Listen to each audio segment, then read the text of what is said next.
Je le jure sur le ciel, c'est un plat que tu n'as jamais vu ni goûté auparavant. Il a des yeux, une bouche et même des dents. Voici le célèbre tête de lion doré sauvage sauté du Vietnam. Rien qu'en entendant ce nom, on sait que c'est du lourd. La cuisine vietnamienne est toujours qualifiée d'excentrique. Manger des chauves-souris, des rats, c'est déjà la base ici.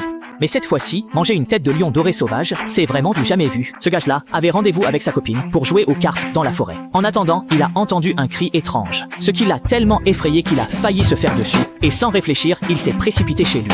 Parfois, l'homme est ainsi. Plus il a peur, plus il est curieux. Ce gage-là n'a pas fait exception. Le lendemain, il s'est donc préparé et a décidé d'aller voir ce qu'il en était. Le cri étrange continuait de se répéter au même endroit, et il s'est orienté grâce au son. Arrivé devant l'entrée d'une grotte inquiétante, il a ressenti une sensation d'humidité et d'obscurité qui lui a donné la chair de poule, accompagnée d'une odeur nauséabonde.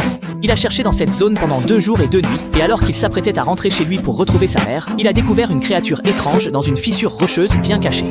Fixant droit devant lui, il saisit la créature d'un geste. De près ou de loin, cette chose était étrange. Elle avait yeux, nez, bouche, même des dents. Toujours soucieux de la sécurité de la population, il mit de l'huile à chauffer dans une marmite, fit revenir oignon, gingembre, ail, piment pour libérer les arômes, puis ajouta la créature. Après l'avoir fait mijoter un jour et une nuit, la chair était tendre et se détachait des œufs. À voir l'expression de son visage en mangeant, on peut deviner que ce n'était pas mauvais. Mais reste à savoir si le lendemain, il n'a pas eu trop froid.